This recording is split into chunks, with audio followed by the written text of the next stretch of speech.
Since the dawn of civilization, spies of every nation and culture have worked to infiltrate their adversaries and glean the information that will give their side the advantage.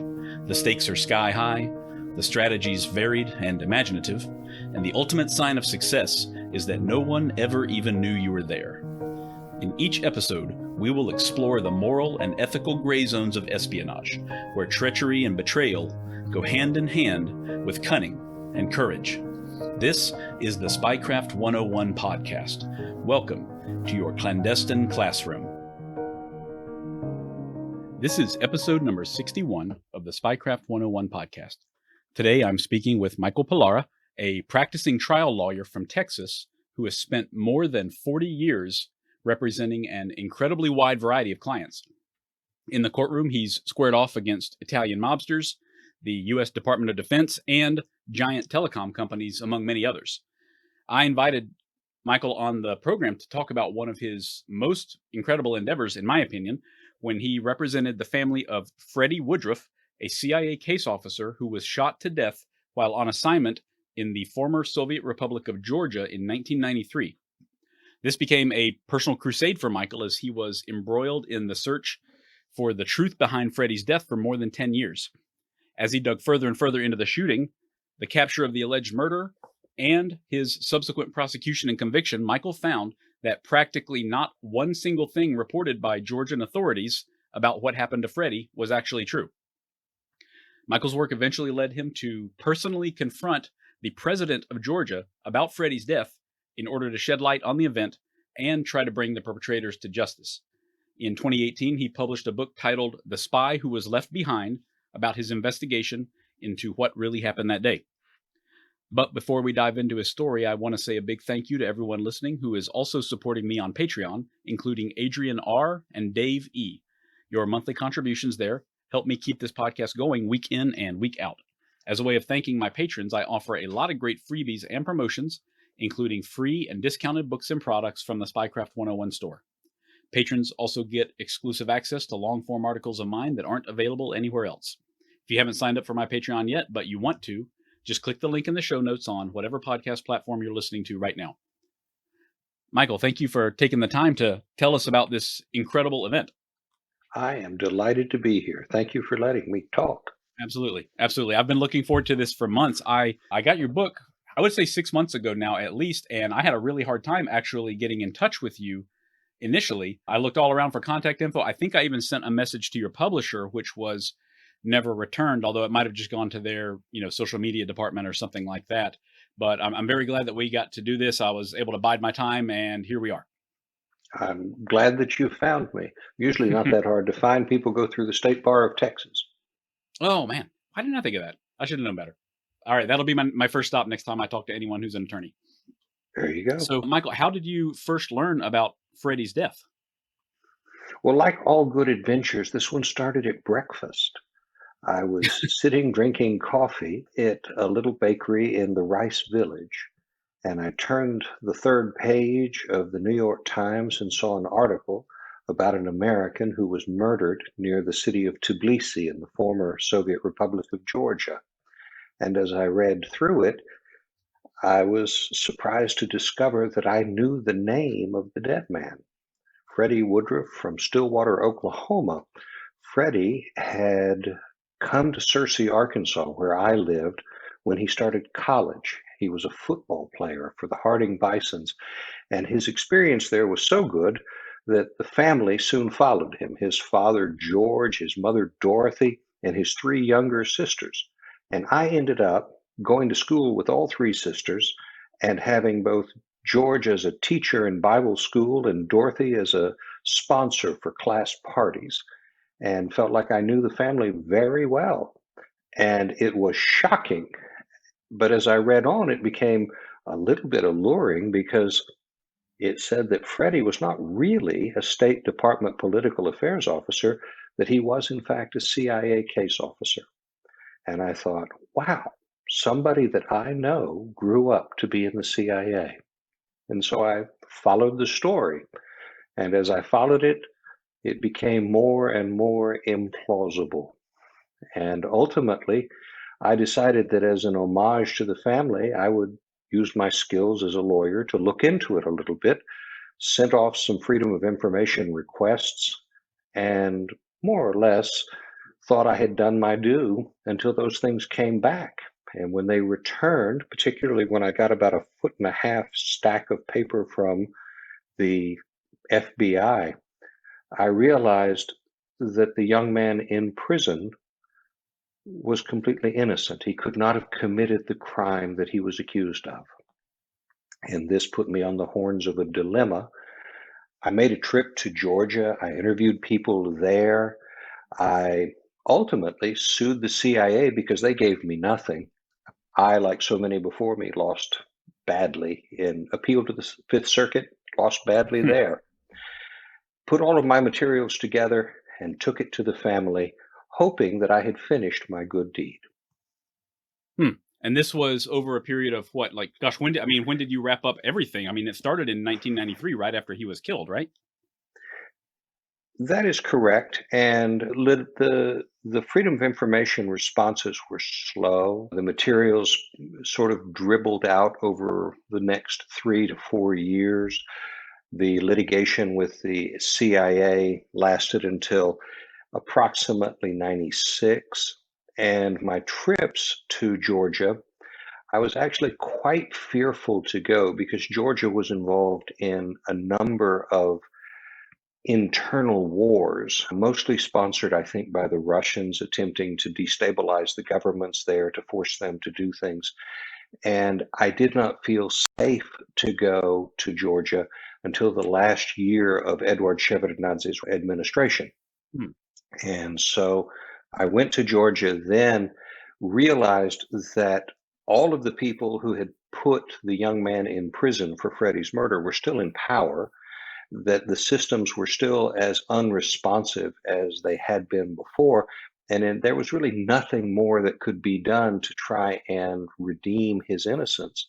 And so I didn't choose to do more at that point, other than to go to the family and share the results of an investigation that they didn't know was going on. Hmm. That must have been so difficult for them. And I guess that you were their primary point of contact and their primary advocate kind of in every way by this point. Well, not exactly, because they didn't know that I was doing Oh, it. It wasn't something that I had oh, wow. raised. The the the family first learned about my activities because the CIA had monitored my presence in Georgia and realized what I was doing and who I was talking to. And they called in Freddie's widow, who was also an active officer at the CIA, and asked her whether or not she had started talking to journalists or had engaged a lawyer. According to what I was told later, she said, "No, I didn't." Got on an airplane and went to Searcy, Arkansas to talk to the family and tell them absolutely under no conditions should they do what I was Hmm. doing. And that's how the family first heard about me. My gosh. My gosh. What a story to begin with, certainly. So I want to go back to Freddie's actual death. What did you, or what was released? What was the understanding of what happened to him initially? In that first newspaper report that you read, or the first few weeks, or prior to the FOIA documents arriving, like what was assumed about his death? The official story was that Freddie was riding in the back seat of a Neva 1600. This is a sort of like a little Fiat SUV. It has a bench back seat, a hatchback, two fixed windows on the left and right in the back, and roll down windows in the front bucket seats. The driver of the automobile was a guy named Eldar Gogaladze. Eldar Gogaladze was the head of the security service for Eduard Shevardnadze. And he would be essentially the head of the Secret Service in our situations. In the right seat was a woman I later learned to be a longtime consort of Eldar Gogaladze. In the back seat on the right was Freddie Woodruff. In the back seat on the left was an English-speaking barmaid from the Sheraton Moteki Palace, which was the Western-style hotel in Tbilisi and the home of both the U.S. Embassy and the Russian Embassy in Tbilisi. Depending on which floor you got off of, you would either go into Russian territory or American. The no man's land was the top floor, which was called the piano bar, and that's where the woman in the back seat named Marina Kapanadze worked. And she had been asked by Freddie to accompany Eldar and the other woman, Elena Darchiashvili, to go off to Mount Kazbegi. This is the second highest mountain in Europe and the home of the Aryan nation, according to Adolf Hitler. It is driving from Tbilisi, it's going northeast, straight toward the Russian border. You get to Mount Kazbek, and you're about 20 miles from the Russian border, more or less. And Freddie and Eldar had driven up there, supposedly for a Sunday picnic. And while they are driving back down what's called the old military highway, according to Eldar Gogoladze and the testimony at trial, there was a group of young soldiers standing on the side of the road trying to flag people down for gasoline. When Eldar didn't stop, one of them raised his rifle, fired at the car, and hit Freddie in the head. According to the testimony, Eldar said, well, he had raced by in fear that they were about to be hijacked, asked everybody in the back, are y'all okay? Because there had been no sound of any bullet hitting the car, according to Eldar. And Marina said she was fine, that she thought Freddie was kidding because he was gurgling. And then they realized that he had been shot. They stopped the car, had trouble restarting it. Supposedly some people helped push the car. They went to one hospital, which was closed, left that hospital, and raced on to Tbilisi. According to the people at the hospital, the time that they left the hospital was about 9:05 in the evening. This became important because later, when I'm trying to figure out what the truth is, the one thing that you know doesn't lie is what time the sun goes down. And this became an important part of my analysis in trying to figure out who was telling the truth and who was lying. When Freddie got to the hospital, he was already dead. Eldar was there. His team of security officers came to meet him at the hospital. They went together back to the location where Eldar said the shooting had occurred. No one was there. They went and doubled back to the intersection of the old military highway and the road going to Tbilisi. And at that point, there was what can best be described as a wooden train car sitting on the side of the road that had been turned into a police station for the road police. They went into that. There were 3 young men in the police station asking permission to stop cars and beg for gasoline. And Eldar pointed at those 3 young men and he said, "Arrest them. They killed the American." This led to their arrest and ultimately the trial of one of them when his other 2 companions turned on him, and that young man was convicted, sentenced to 15 years of hard labor. At one point, he was turned out of the prison and rearrested for escape. He got 3 more years, his ultimate sentence being 18 years of hard labor. So the official story is this is an open and shut kind of thing. They immediately caught the perpetrator. It was a chance encounter. Freddie was he was just on essentially a trip with some of his contacts in the country, a sightseeing trip. And this terrible event occurs that nobody could have foreseen that leads to his death and no one else's death. And luckily they caught the perpetrator right away and threw him in prison within, I guess, what was it, months? Within months the trial had taken place and he'd been found guilty and everything.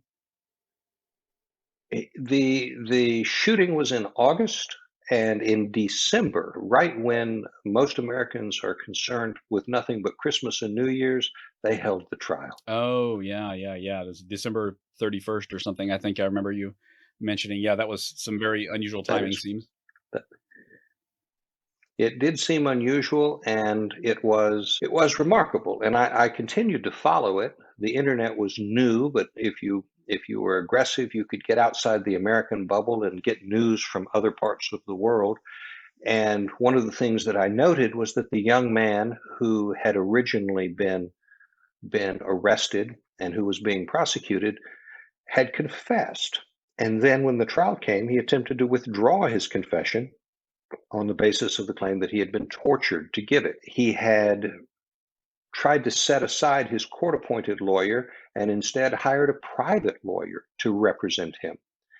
And his conduct was extremely unusual given what I knew about the prosecution of cases in the former Soviet Union. Soviet law and subsequently the Russian law that applied basically made it vital that the defendant confess prior to having a trial, because the history of in the community was you cannot trust the police to tell the truth, and therefore the accused themselves has to tell the truth, forgetting the fact that the police have ways of making the truth very, very convenient to tell for the accused.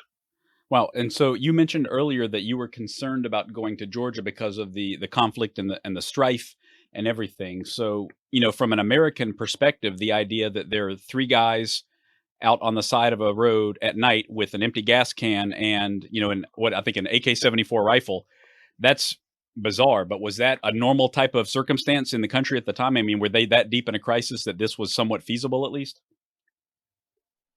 It was normal that you should be armed in Georgia generally and Tbilisi specifically. In the days after the collapse of the Soviet Union, you immediately had haves and have-nots. And the haves would seek out exciting places to go where they could be seen and enjoy themselves. And in Tbilisi, initially, this was the Sheraton Meteki Palace. And when you went to the Sheraton Meteki Palace, there was prominently displayed on the wall a sign telling you to surrender your weapons. That sign was still there when I showed up in years later in the early 2000s.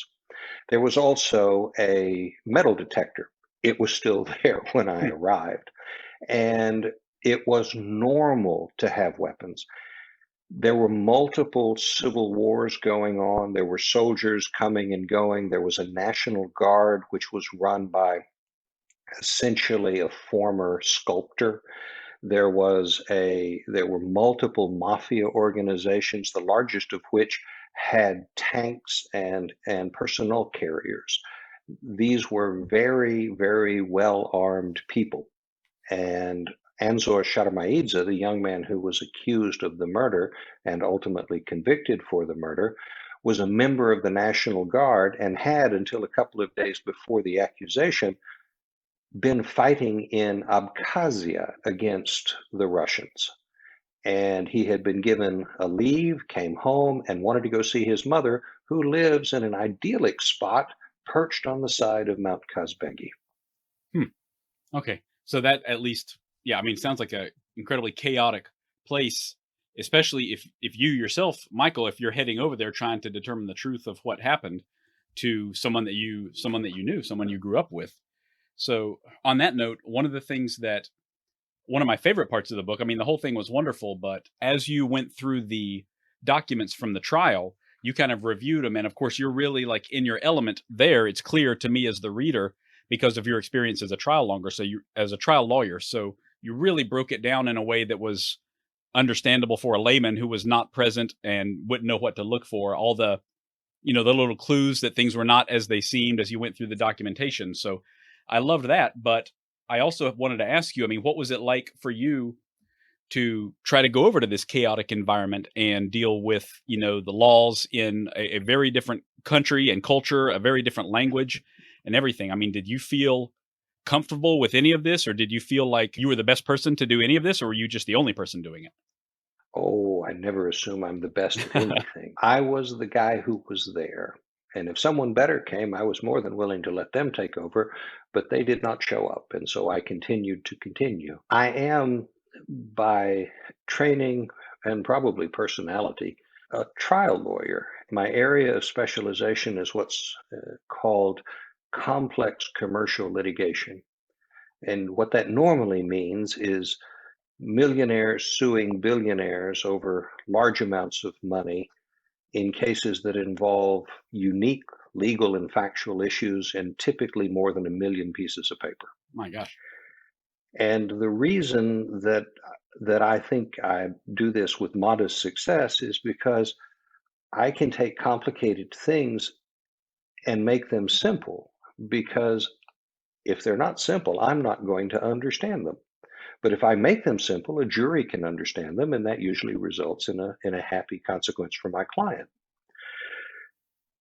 That's exactly what I confronted with the documents that I got from the US government and what from the interviews that I had in Georgia. The first thing that I got from the FBI was the initial jurisdictional report done by an FBI special agent out of Bonn. On the day of the murder, he was directed to fly to Tbilisi and make a determination as to whether or not there was FBI jurisdiction to investigate and perhaps even prosecute the murder.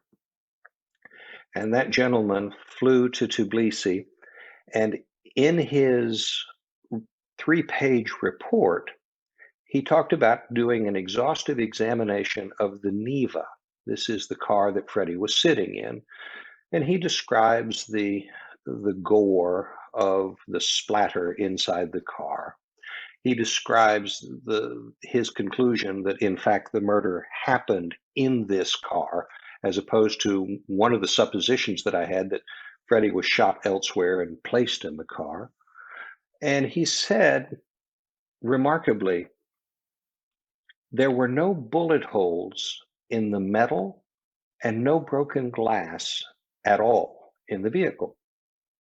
And in order for Freddie to be shot the way that he was shot, which was what appeared to be a large evacuation wound above and behind his right ear, and a small pinhole entry wound over his right eye, in order for that to happen, the bullet would have to get into the car either through the front right window or have been fired from inside the car.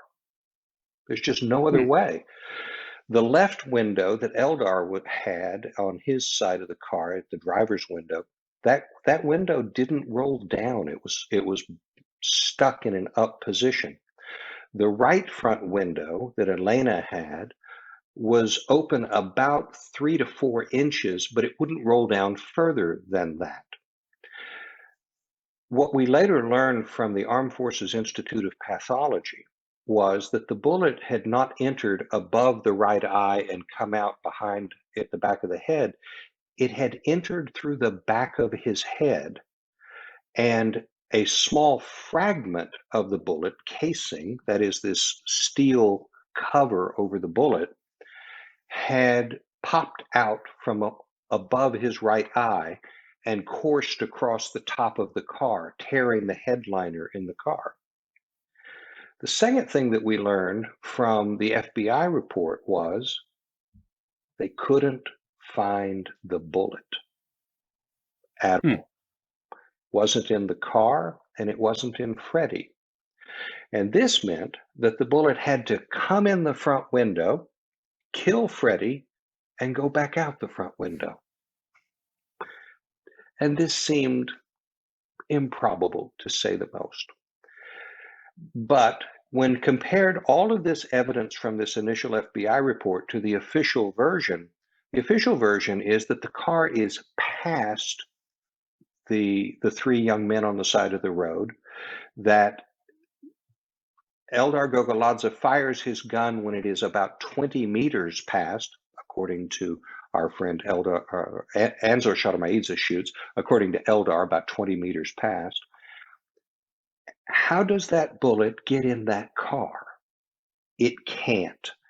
And when I was reading this report, analyzing the implications of it in light of the physical evidence, the hair on the back of my neck stood up, and I suddenly felt the burden of responsibility. because I held in my hands information that a skilled trial lawyer could use to set a man in prison free, to release a man from hell. And the worst part about it was I was a skilled trial lawyer. I could do that. And so when I went to the Woodruff family in Searcy, Arkansas, George had just died. Dorothy died a couple of years before. I talked to the sisters. And Georgia Woodruff Alexander, the oldest of the three sisters, a delightful, charming woman, a nurse by training with a wonderful Arkansas twang, she looked at all of this and she said, "Well, Michael, what are we going to do about that poor boy in prison?" Even by then, I practiced law long enough to know that when somebody looks at you and says, "What are we going to do?" what they usually mean is, "What are you going to do?" And Georgia became my client, and I became licensed to practice law in the Republic of Georgia. And I instituted the processes to try and introduce new exculpatory evidence and get Anzor Sharmaidze released from prison. Wow. Was I afraid? I would say I was conscious of the risks. I was hopeful that I could mitigate the risks, but I made some very fundamental decisions early on that I hoped would reduce my status as a threat. How do you mean? I promised, well, I tried to identify to whom I would be considered a threat.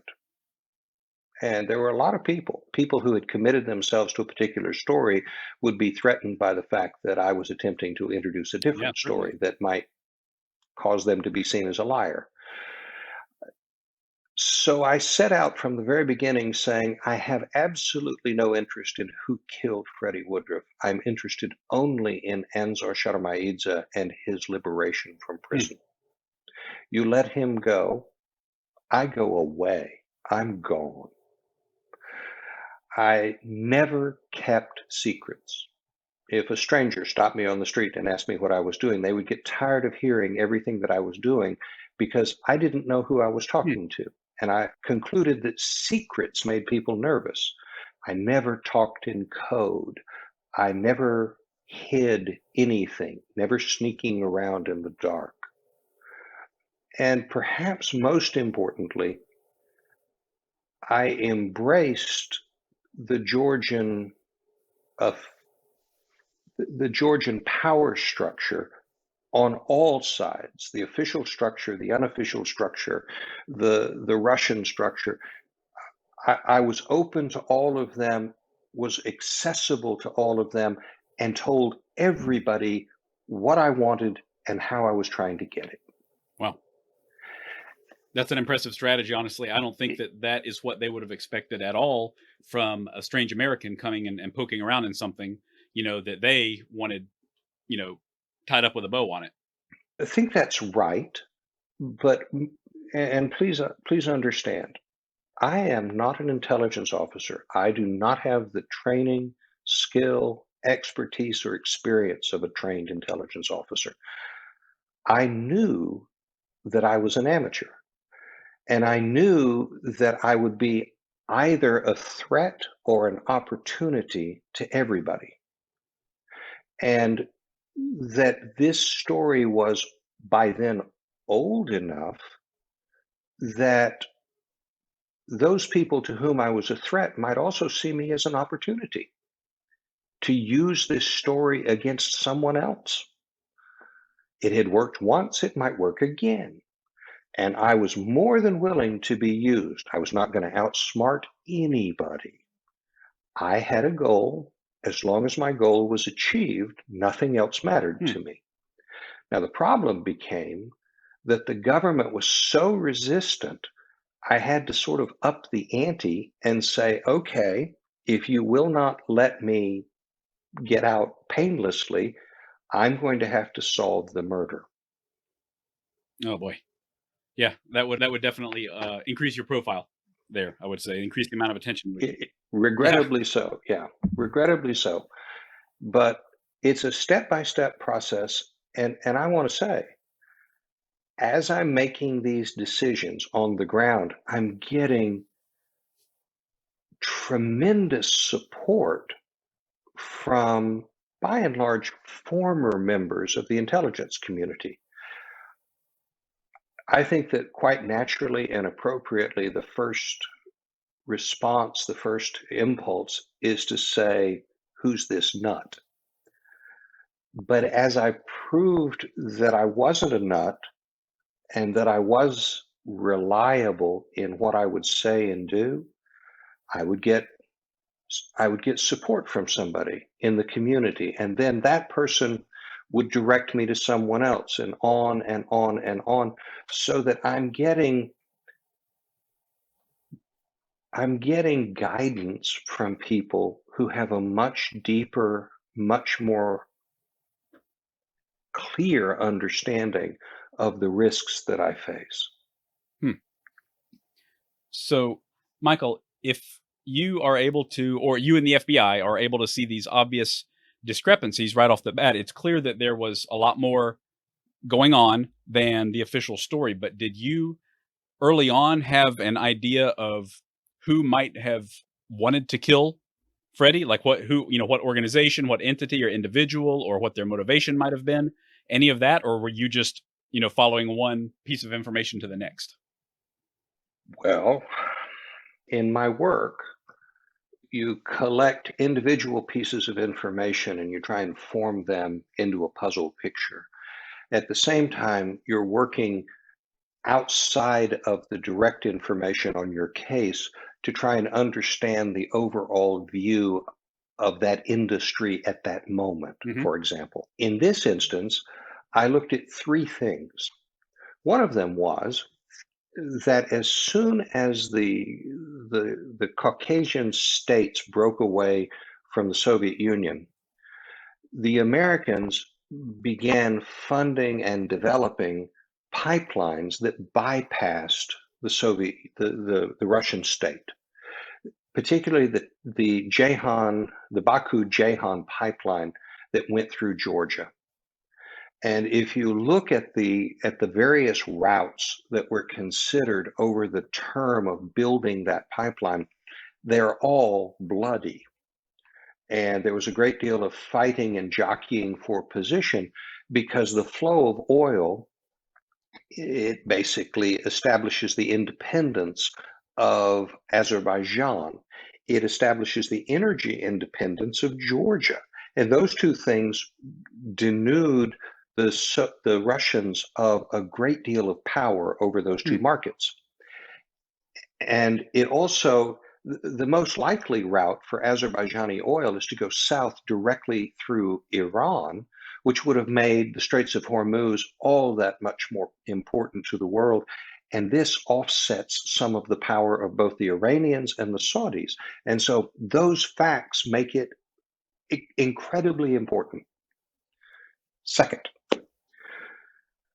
one of the first things that the Russians did when they invaded Afghanistan was to take over the drug trade, and the opium would move north into Chechnya to be processed into morphine, and then it would travel overland out of Chechnya to the ports on the Black Sea to go either north into Western Europe or west to North America and the Caribbean areas. This drug trade was one of the things that I knew that Freddie was looking at. Shockingly, there was a CIA report that ended up in the police files of the Georgian authorities, and it was a 28 or 29-page report that Freddie had submitted talking about following the drug trade through the valley coming out of Chechnya, going into Georgia, and across Georgia up into Abkhazia, and how he and Eldar Gogoladze had followed these freight cars or trucks carrying this highly valuable cargo. They had followed it all the way, and as a result, it was one of the issues that was of great concern to the Americans and the CIA and others. This was the second item that I thought might be in play. Third, looking at a calendar.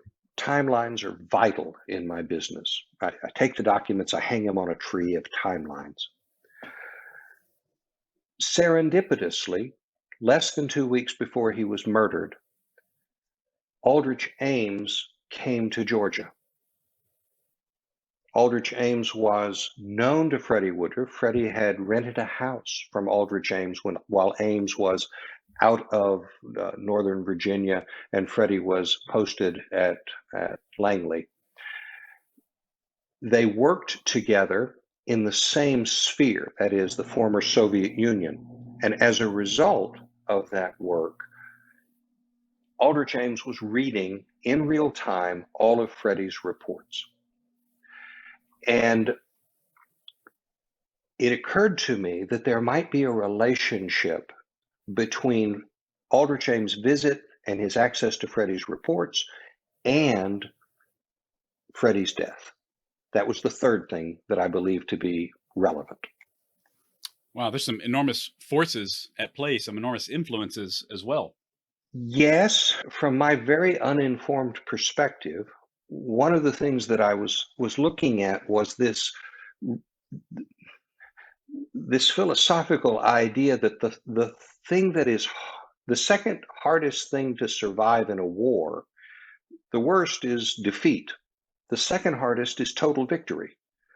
And the United States had built a national security system to confront a Soviet threat, and essentially overnight had achieved total victory.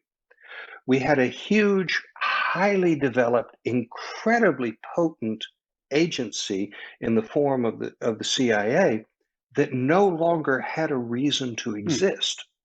And the agency was actively searching for an enemy, a cause, a purpose big enough to justify its budget. Would it be drugs?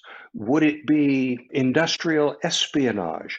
Would it be, you name it? What could it be? Because there wasn't, until Mr. bin Laden comes along, there wasn't an enemy big enough to justify the CIA. And so all of these things were equally plausible in my mind initially. So as your investigation continued, what did you find that, made you lean more one way than another? Or did it open up a fourth possibility or a fifth, for example? As the investigation continued, one of the things that I learned was how clever intelligence officers are.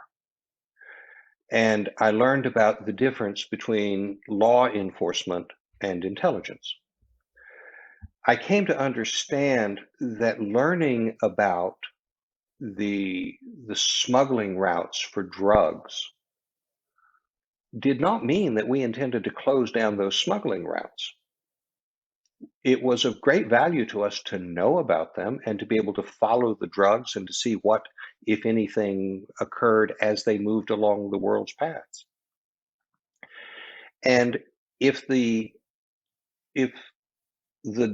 drug smugglers, in this case, I think Russian military intelligence, is moving those drugs along, it is of great value to them to know that the Americans know about that route. They're not going to change it. They're not going to kill the Americans. There's no point. But they might have another route, a more important route. They might have a route that's just kept in place, moving trucks with nothing on them. And that would be wonderful as far as they're concerned. And so the whole idea of the drug route sort of dissipated into the practicalities of intelligence as opposed to law enforcement. The issues as they relate to the pipeline, it became clear to me that the struggle, the blood of the pipeline, was not to stop it, but to control the route. And I think that the Russians realized that A, they were powerless to stop it, and B, it wasn't necessarily a bad thing for them.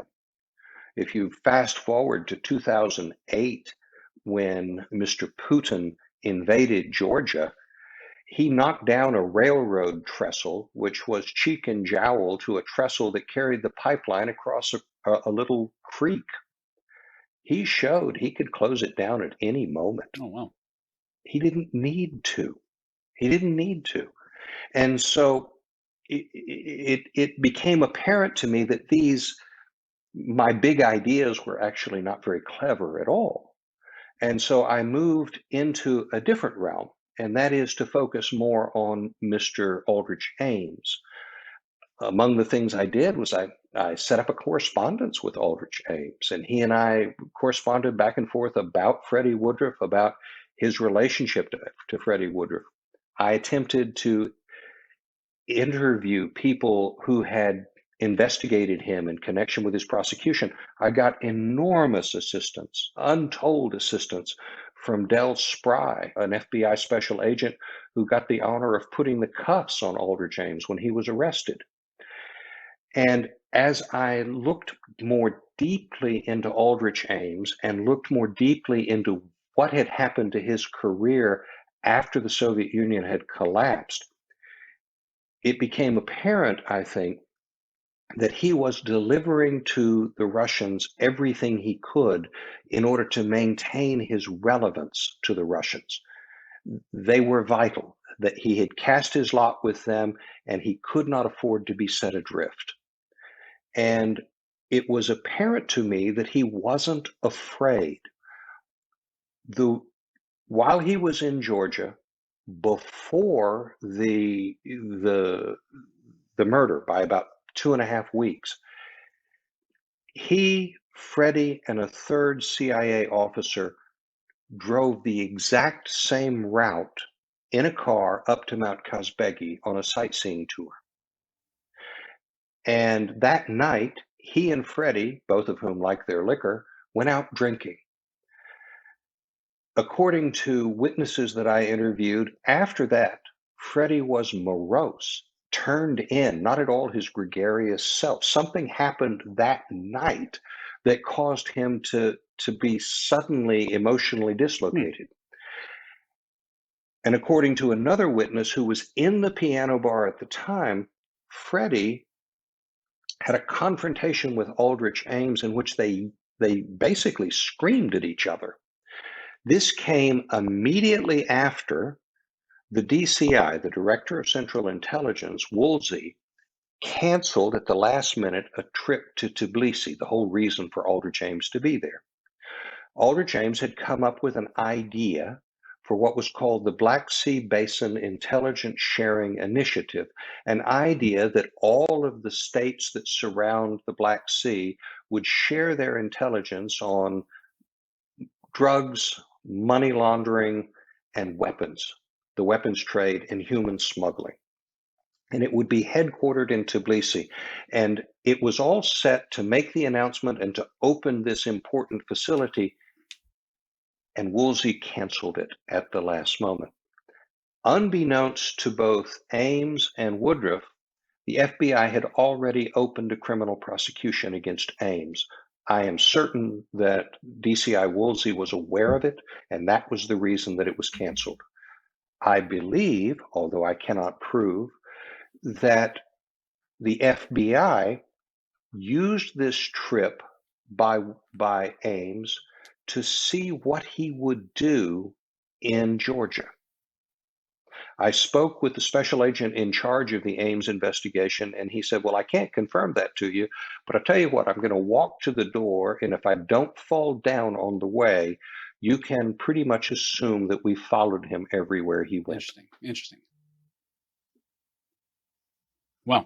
So where did that all leave you? I mean, did you focus on Ames for a very long period of time, or are there other considerations that popped up as well? I mean, well, what did Ames say about it in your correspondence? Did he, flatly deny any involvement in Freddie's death?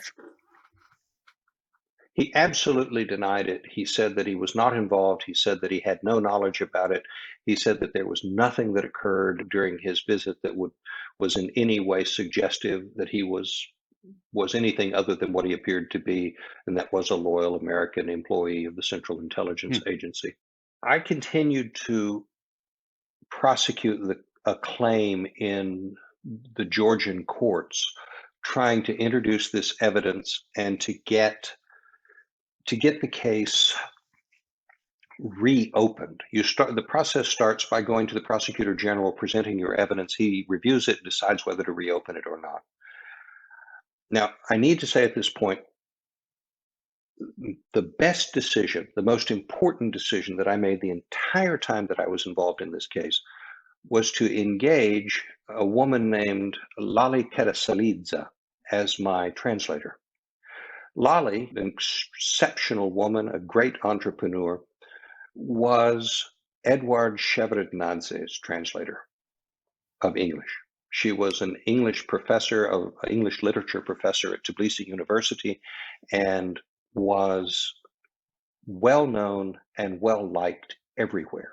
She could open every door to me. And as a result, I was able to get in to have interviews with people who would otherwise not trust the American lawyer. I'm an unknown quantity, and they can't imagine a Georgian lawyer doing what I'm doing. The initial response of almost everybody was, he's a spy, he's CIA, which I wasn't, and which I denied regularly. I considered people saying that to enhance the risks against me. At one point, the Georgian government asked the Americans who I was, and in a remarkable turn, they denied that they had any relationship to me, and they denied that I was CIA. So it was unusual. But I continued to do this. I continued to reach out to this daisy chain of intelligence professionals. At one point, I have a confrontation with the president of the country, Mikhail Saakashvili. And this was on the 1-year anniversary of the Rose Revolution, and Saakashvili was speaking at the Polytechnic. It was an invitation-only event, but two of the speakers invited me to tag along. So I'm sitting on the second row behind them. I have with me a speaker of English and Georgian who was from the ABA office there in Tbilisi. And when the president threw open his remarks for questions, I was the second question. And I was a tremendous offense to him. He was insulted that I would ask him to honor the values of the Rose Revolution and set an innocent man free. And I was sick. I really thought I had killed Enzor Sharmaidze. I thought he would be dead by morning. I decided that as a last act, I would reach out to the press. I thought I have no other powers. The issues as they relate to the legal processes in Georgia, I was on appeal to the Supreme Court, but I was going to lose. I had nowhere else to turn, so I went to New York. I sat down with 60 Minutes. They agreed to do a story. They agreed I could leak that back to Georgia in hopes that it might have a salutary effect on Enzor's life. And the next day, Saakashvili went on television and announced that his prosecutor general would join with me in asking to reopen the case, and that they would re-examine the case.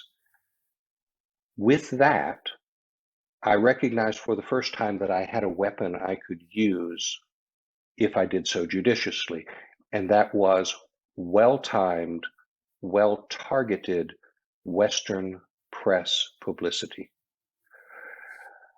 I believed that there would be, in the near future, events in Georgia that would require enormously positive Western support. And so I set about to find the right lever to use, the right Western publicity to use to successfully get Enzor out of jail. It's amazing. Michael, at this point, I think you spoke to the president. Was it 2004 when you spoke to him? So Yes. this is 11 years after Freddie died, after you first learned of his death and everything. What was it about this that kept you going for such a long period of time, especially considering all the hurdles and all the huge effects and the, multiple trips, across the ocean and all of that? I mean, did you always think that you were close to the end, or did it feel like something you'd be working on for, many years to come? Hmm. Now that's an interesting question. I'm preternaturally stubborn. Very useful in this situation. It can be. It can also get you hurt. I also like to be right, but I think more than anything, I was haunted by the idea that all that is necessary for evil to triumph is that good men do nothing. At one point in the process, I had a confrontation on television with Eldar Gogoladze. He and I were on TV together in a late night news program. And he accused me of being a Central Intelligence officer, which I denied. And he basically said, "This is not what lawyers do." And my response, and I was not prepared for the question. And so my response actually was quite transparent. I said, "This is what free people do.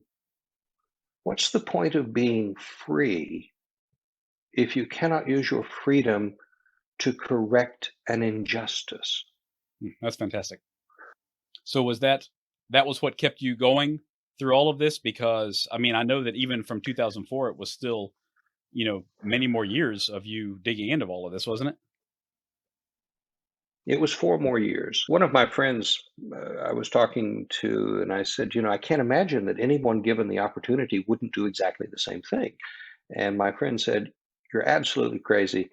Everybody else would run the other way." I don't see that. I really do think of this as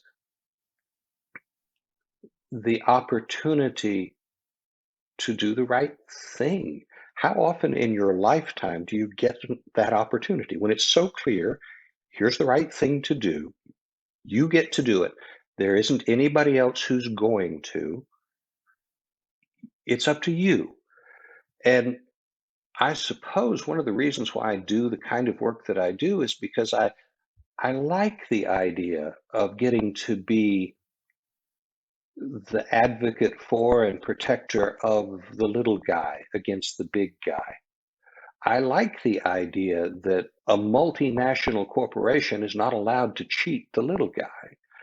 I like the idea that the mafia has to, on occasion, bend to the will of the people. And I do not disrespect those other people. They are worthy of respect. They are truly accomplished individuals in one stripe or another. It's just fairness demands it. And I'm that kid, that little annoying little kid on the playground who keeps saying, "This is not fair. You've got to let them play too." Wow. That's really something. Before we go on, I want to let you all know about a new educational tool you're not going to want to miss. It's the Gray Man Briefing Classified. By now, I think I know my listeners pretty well, and take it from me, this briefing is exactly the news and educational reference source that you've been looking for. You'll get breaking news updates from all over the world on topics including planned protests and riots, low-intensity conflicts, natural disaster alerts, cyber attacks, supply chain disruptions, and more. You'll also get access to articles that help you build your own skills, including urban survival, home security, counter surveillance, escape and evasion techniques, and more.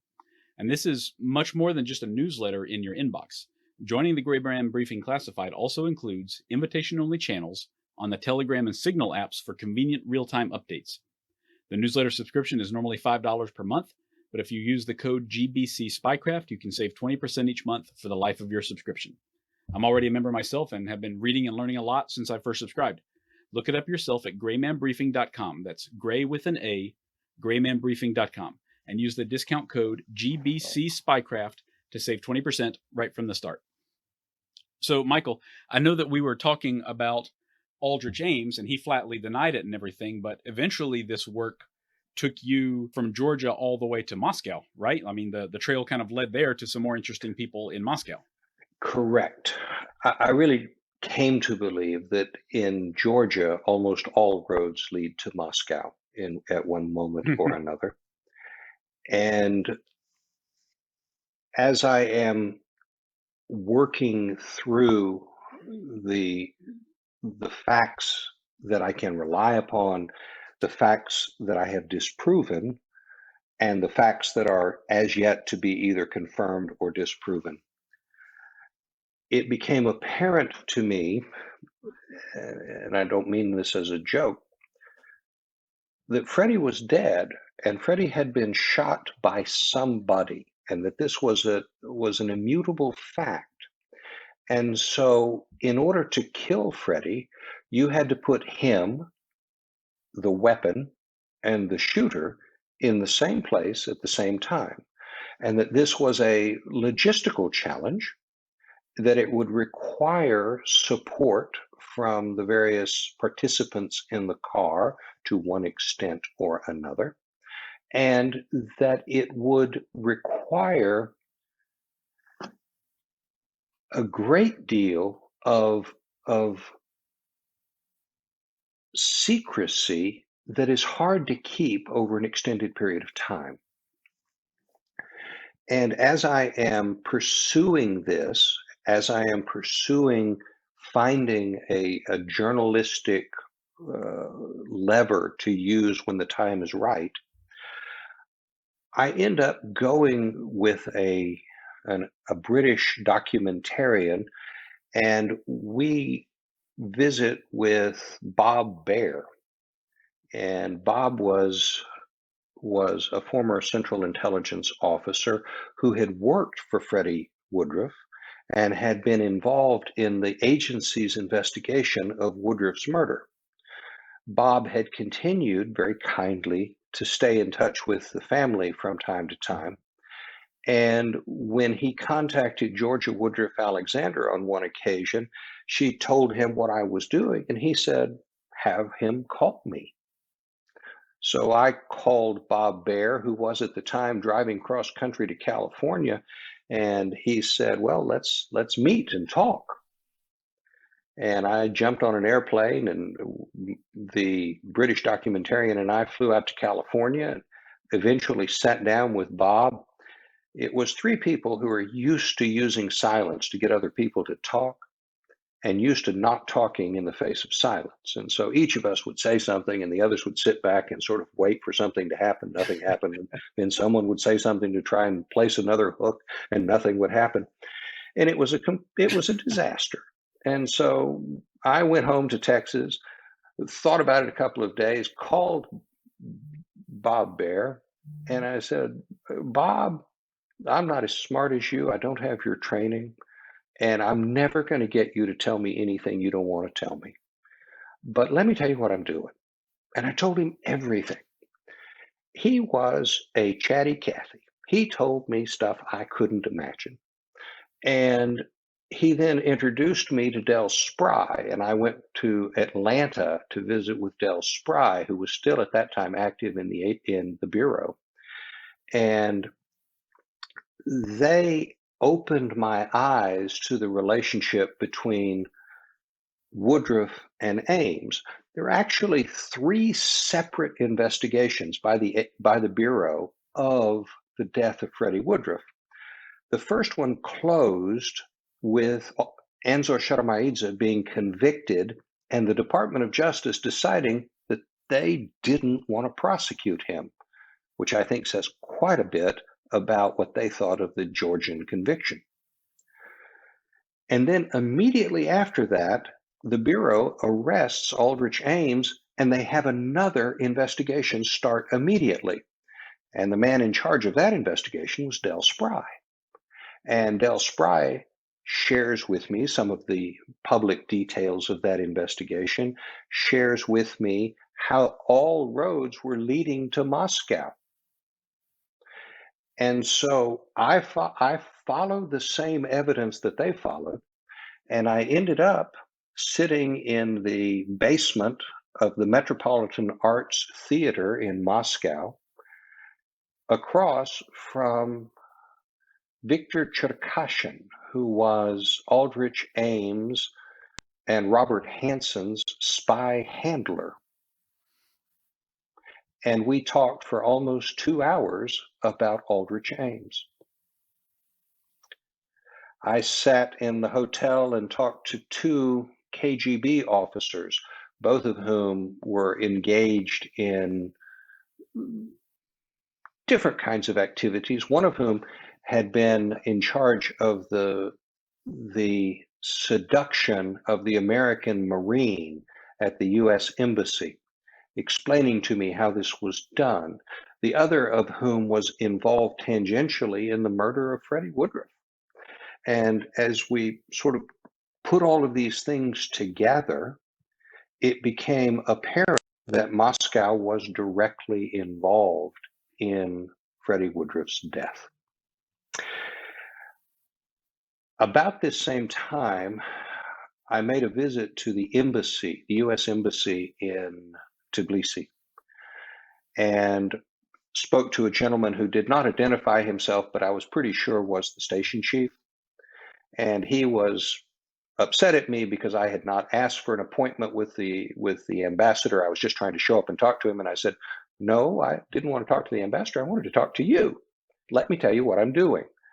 I shared everything that I could. He kind of frog marched me off the premises. And about 2 weeks later, I received in the mail a translated copy of various Georgian investigative records and certain additional FBI documents. I don't know where they came from, but it was the Georgian Security Service investigation that highlighted everyone who was on the road the night Freddie was murdered. It also had in it the notes from the interviews done that night of Eldar Gogoladze, Elena Darchiashvili, and Marina Kapanadze, and background investigations on both of the women. It made clear that there was one person in the car who was not an intelligence professional, and that was Elena Darchiashvili. Eldar Gogoladze was in fact a triple agent. He was originally recruited by Russian GRU, military intelligence. He had been placed by them in Soviet KGB and later Georgian KGB. And then he had been recruited by Freddie to work for the CIA. His ultimate loyalty, I think, was to GRU. When he was ultimately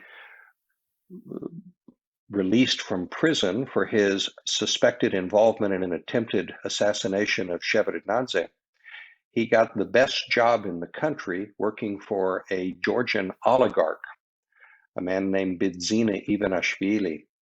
Bidzina Ivanishvili had gone from Georgia to Russia selling desktop computers. He returned about 3 years later as one of the 200 richest people on the planet. I investigated him and was told by 2 different sources that he is a face for a GRU slush fund, and that this is Russian military intelligence money that they use in various activities, but because it is in his corporation, Kartu, they are able to use it freely throughout the world. Marina Kapanadze worked for the mafia in Georgia, a group called Hedrioni, which means the horseman. And she was, for them, an assassin, but she did not kill Freddie Woodruff. Now, there were 2 people that I was too afraid to meet. One of them was Marina Kapanadze. I let it be known that I wanted to talk to her, but I was too afraid to talk to her. I actually hired representatives from German intelligence to try and find her. They found her son, and I thought that the trail had gone cold. And one of the reporters that I was working very, very closely with, a woman from Georgia whose backbone is made of steel, was flying back from Western Europe from an NGO conference, and a woman, matronly looking, gets on the airplane and sits down in the seat next to her and holds out her hand and says, "Hello, my name is Marina Capanazza." And they sat together and talked for 2 hours as the flight went from Athens to Tbilisi, Georgia. And I got my interview.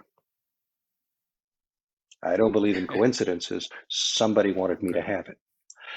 But when I met with Victor Cherkashin in the basement of the theater, we were there because I'm willing to pick up the phone and call anybody. I had had my hostess call his book agent, and he responded by calling me. Victor Cherkashin did, and he said, "I'd like to meet," and I said, "Where?" And he said, "The Arts Theater." I said, "It's closed," and he said, "They'll open it for me," and they did. During the course of that meeting, I asked him if he could help me talk to somebody who was on Interpol's most wanted list, who had tried twice to kill Eduard Shevardnadze. Suddenly, he was no longer the grandfatherly figure that had been sitting chatting with me amiably for about an hour and a half. He was all steel, all iron. And he said, "What is this to the KGB?" And I explained how I thought that the US and the Georgians had tag teamed to keep an innocent man in prison, and that a group of countries that held themselves out as the one light for justice in the world were actually engaged in severe injustice. As a result, he organized a meeting for my colleague and my translator in the middle of the Black Sea, in the middle of the night, with someone at the top of Interpol's most wanted list. I got help from all kinds of people. Yeah, your access that you developed over all this time is just unbelievable, Michael. I mean, I know that you had the time and you were very stubborn and driven, like you said, but it's shocking that you were able to meet the people that you were able to meet in the end. It is to me. I actually had a conversation with a retired Army colonel who'd been seconded to CIA for 28 years. And I asked him about that. I didn't understand it. And he said to me, "What did you do? What were you trying to do?" And I said, "I did the same thing there that I try to do in my lawsuits. I go everywhere making friends." I'll tell you a secret that I learned after 25 years of practicing law. It is much easier for my opponent to put my name on a check if they like me than if they don't. If they don't like me, they don't want to pay me. If they do like me, it won't hurt as much when they pay me. And so I just made friends. And for example, the friends that I made that led me to Victor Cherkashin was a woman who is the granddaughter of a man named Ilaberis Heriton. This was the chief designer of all Soviet nuclear weapons, the Oppenheimer, if you will, of the Soviet Union. And even though she herself is not a nuclear scientist, she is in that elite group who can get their phone calls returned by anyone. And she became enamored of my little project because it was so quixotic, so odd, so idealistic, something that appealed to her. And so she opened doors for me. Lale Kereselidze opened doors for me. I've sat multiple times in Eduard Shevardnadze's parlor chatting with him in his cardigan sweater. My gosh. It's amazing. I don't Really understand it, but it happens. Well, so you seem to be on this path where there's some pretty obvious Russian government involvement, and they certainly had developed over many years the ability to kill someone in a former Soviet republic, Eastern Europe, whatever you want to refer to it, their backyard. so to speak. So that seems pretty viable. But why would they want to kill Freddie? Because, I'm thinking in 1993, the Cold War just ended a couple of years ago. And we look back now and know that it didn't end. But at the same time, both governments were trying to get closer to each other in some ways, it seems. So what would make it worth, jeopardizing those relationships, those new relationships that were being built to kill Freddie? One of the things that I learned, and I don't know if this is learning about them or learning about myself, but one of the things that I learned was that words don't always mean the same thing, and concepts don't necessarily translate across oceans and cultures. You said governments were trying to get together. Well, it is true that the United States, as we think of it as a government, wanted to get close to Boris Yeltsin. But Boris Yeltsin was riding not just a wild animal, he was riding a whole herd of wild animals and didn't really have control vertically of all of those entities. For example, as soon as the Soviet Union collapses, revenue stopped flowing to the KGB. And you've got this wonderful toy, this great information machine, and this great law enforcement tool that is going to fall apart very quickly if you do not oil it with money. And so the KGB goes into business. It goes into the business of providing business intelligence and providing business enforcement. And businesses would pay them a percentage of their net profits. They would open their books, and the KGB would go through and calculate what amount of money was owed to them for the service provided, and they would get paid, and everybody continued to have a job. I believe that the United States and the Yeltsin government, that is, Yeltsin's part of it, wanted to get together. I also believe that there were members of the former Soviet government that wanted something else, not necessarily the opposite, but something else. I also learned that vertical control disappeared during this period, but horizontal coordination and cooperation continued and became more important. So that the KGB might not be controlled by Yeltsin, but they could certainly coordinate with their opposite numbers in military intelligence. And so when you're looking at what happened to Freddie, ultimately it becomes apparent that the shooter is an asset of GRU, an asset of military intelligence. And that means that if they are there to either protect Aldrich Ames, who's a KGB asset unknown to GRU at that time, or to draw attention to Aldrich Ames, who is an attenuated asset that the sacrifice may draw attention from someone more important, either one of these is a plausible option. KGB asks GRU for assistance. GRU says, we'll do the favor. They book it because they've got a favor that can be returned in the future. They provide a shooter. Eldar Gogoladze, who is a GRU asset, brings the sacrificial lamb to the appointed point on the road, opens the hatch, and Freddie gets killed. And what you're looking at is you're looking at a whole variety of power structures that are not the same as what we think of here. It's not a unified government that seeks a certain outcome. The murder of Freddie was a tremendously threatening event to a whole variety of people.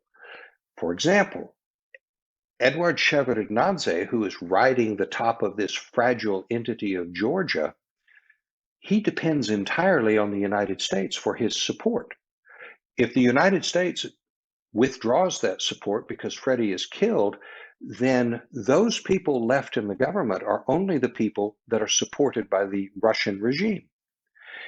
If the Americans follow the string all the way up to Moscow to prove that it was the Russians that killed Freddie, they can unseat Yeltsin. They can turn the government upside down, and a revanchist can take control.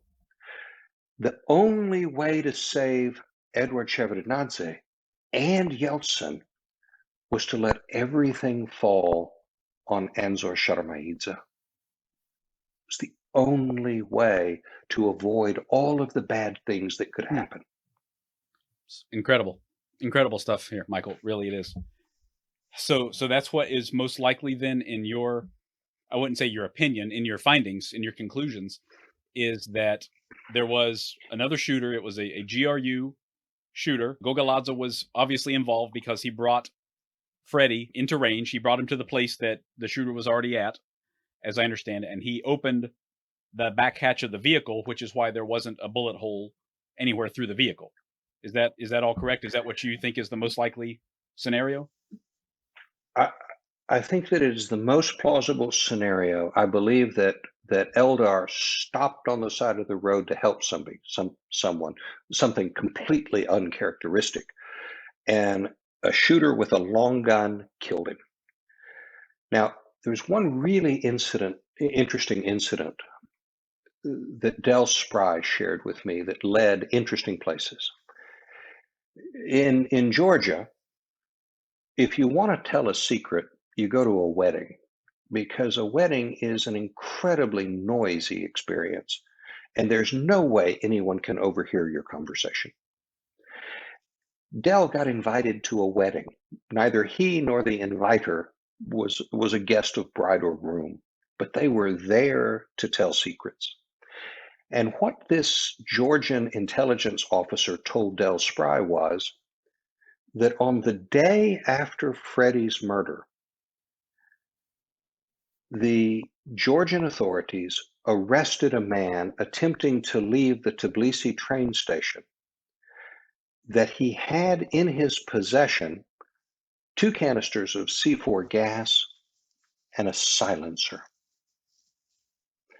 And they held him until they began receiving enormous pressure from the Soviet Department of Defense, Russian Department of Defense. And they were basically forced by the Russians to release him. That they released him, he left by train for Azerbaijan. The FBI followed that path. They went to the Azerbaijanis. They confronted the Minister of Interior, which, as you know, is basically CIA and FBI together. And this man said, "Oh, well, we don't know anything about this guy." We said, "Well, we have information he came to meet you." And he denied it until the FBI said, "Do we need to go back and tell our president that you're not cooperating?" The gentleman produced a 1-page curriculum vitae for the man's organization called Mongoose, in which he claimed credit for killing the American CIA officer, and in which he offered to do murder for the Ministry of Interior at the very economical price of $1,000 a bullet. They then went back to the Georgians, asked for identification of this man that had been arrested, and sat back and watched as all kinds of chaos was created inside the Georgian intelligence and police services as they're trying to figure out what are we going to do, because they'd let the guy go. They give the Americans his name. The Americans already had it. There were 5 identifiers for him. FBI went to CIA and said, "We have these 5 identifiers. Can you find him?" And the agency was successful in doing it. They knew his fake name. They knew he'd been in a particular unit in Spetsnaz. They knew that he'd been wounded in the left hand in Nagorno-Karabakh. They knew he was Kazakh. And the CIA identified him. The American FBI had this information. It was confirmed by the Georgians, and the FBI said, "We'd like to meet him. More chaos.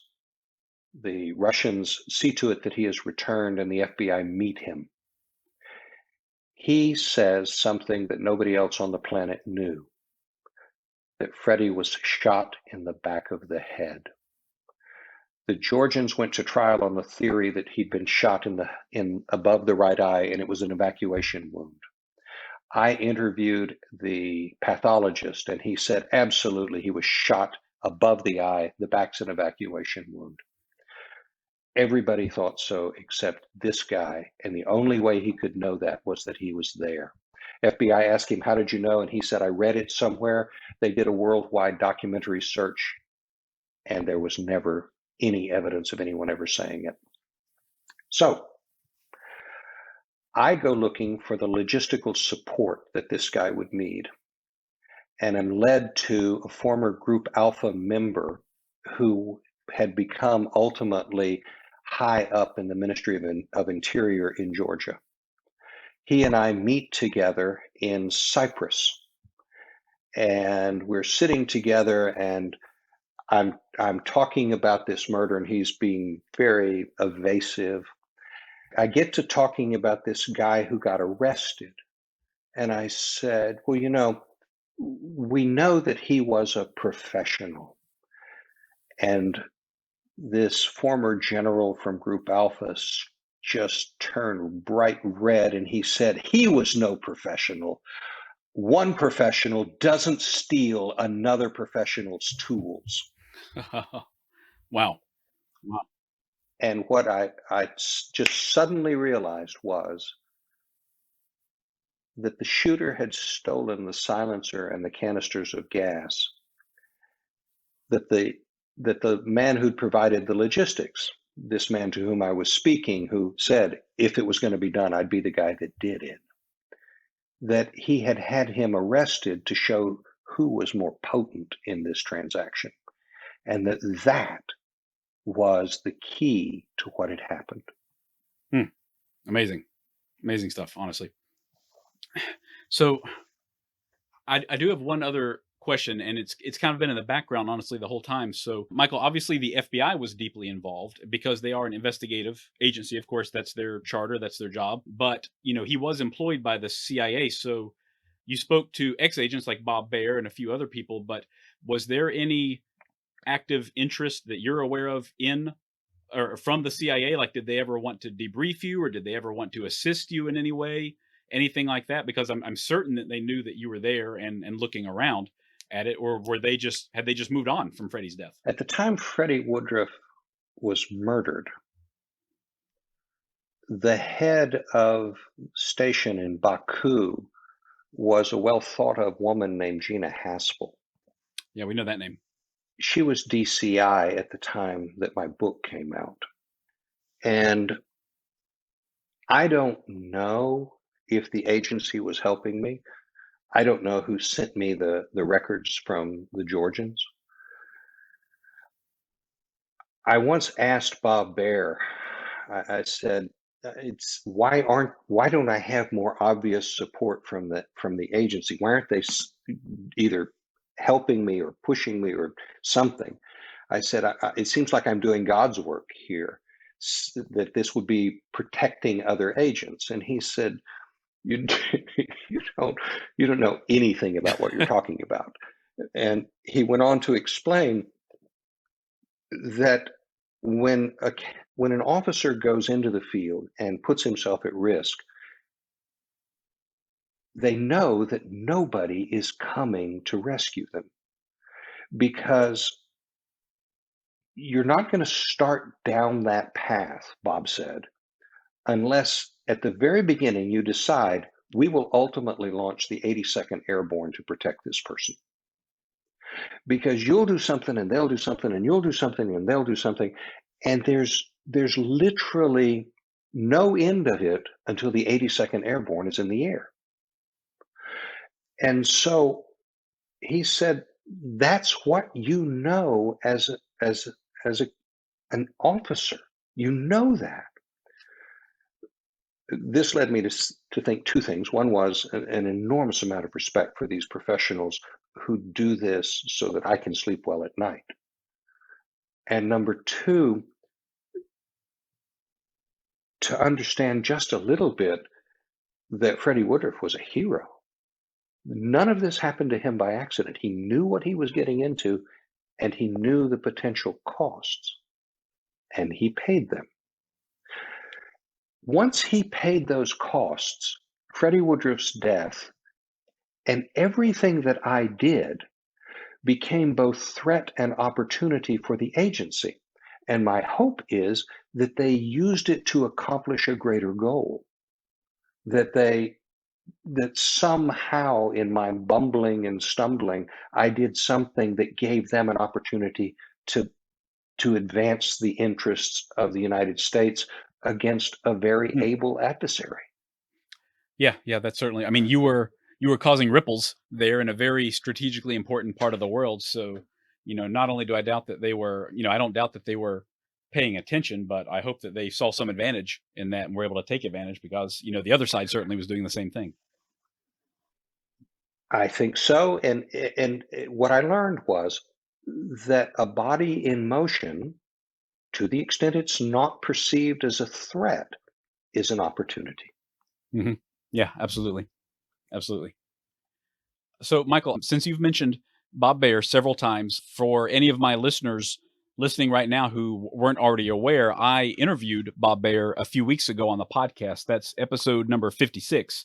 We talked about Bob's most recent book, The Fourth Man, and that kind of ties directly into this story as well, because you mentioned that earlier, that possibly they were these Russians, the Soviets, they might have been willing to let Aldrich Ames go in an effort to protect someone even higher up the chain. So now that Bob's book is out, I don't know if you've read it or if you were, totally familiar with what it covers in the book, but do you have any opinions on the likelihood of the existence of a fourth mole in the CIA, which might have been a factor in Freddie's death back in 93?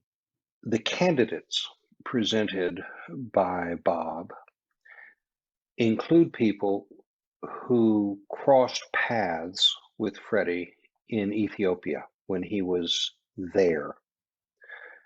And this was, at that point, one of the pointy ends of a spear in our confrontation with the Soviets. It is not at all implausible to me that there's a fourth man.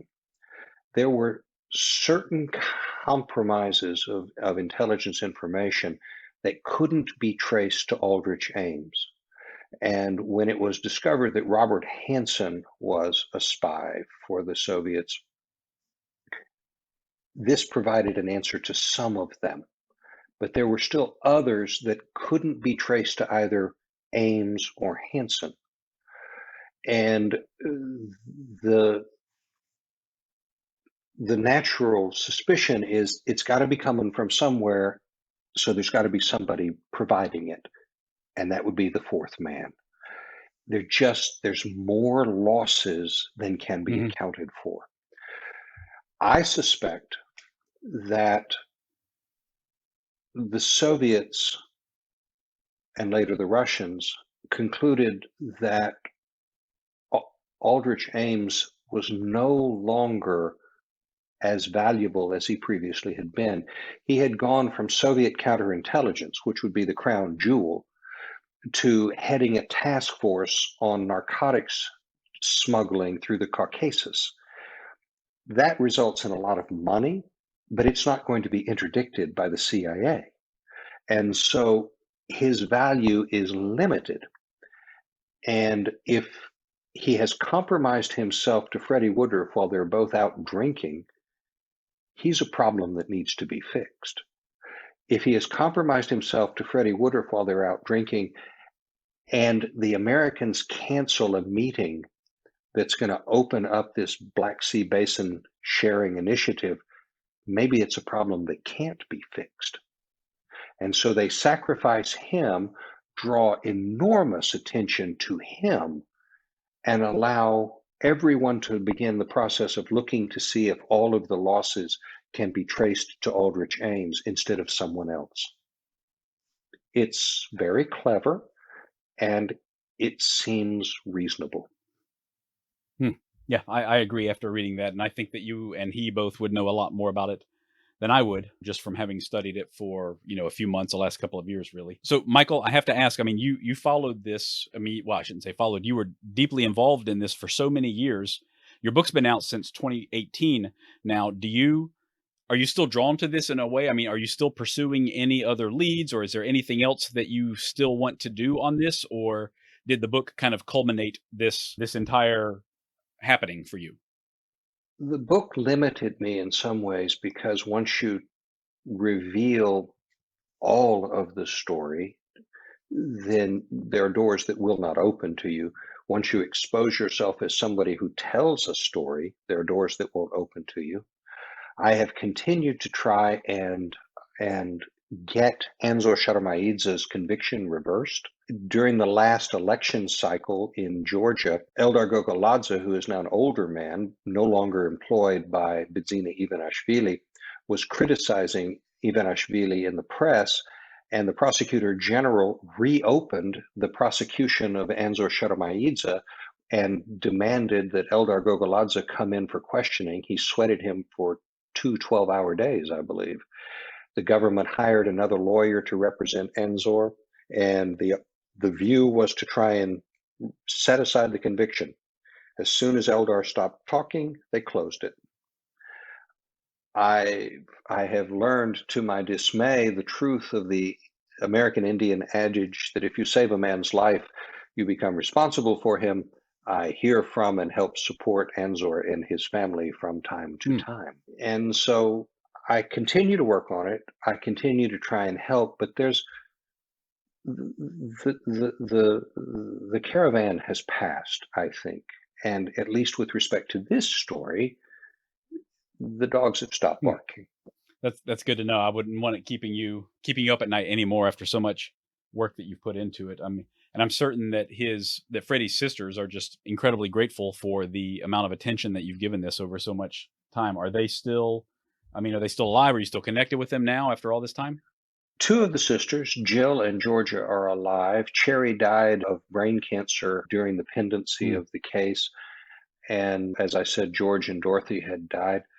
I think that it's something that gives both Jill and Georgia a lot of satisfaction. These are really, really good people, and they were most troubled by the fact that the monument to Freddie's memory was a severe injustice of incarcerating an innocent man.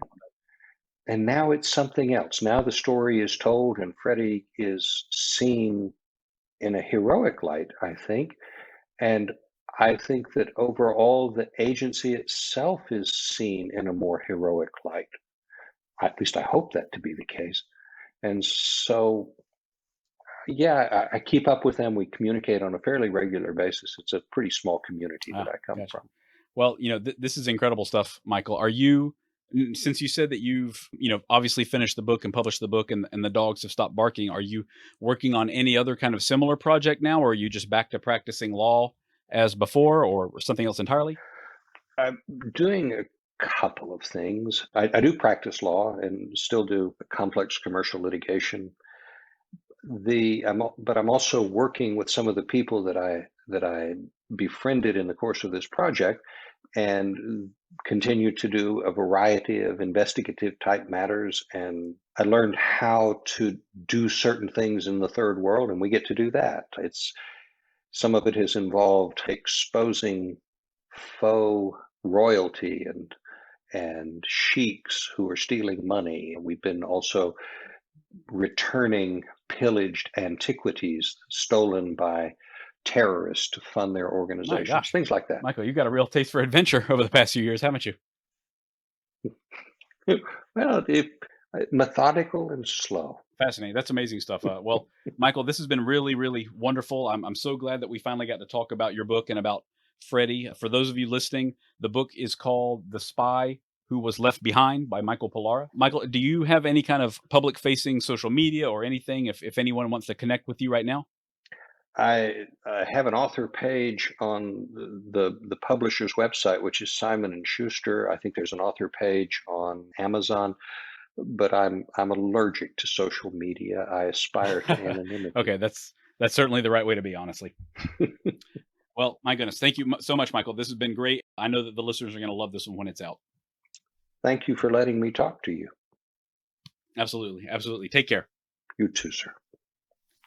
If you're interested in more of Spycraft 101, look for my pages on Instagram at Spycraft 101 and at cold.war.stamps. You can also find more great articles on my website, spycraft101.com. Thank you all for listening, and I hope you'll stick around because there's lots more to come. Disclaimer. This podcast is for entertainment purposes only. The stories and statements expressed herein are experiences and opinions.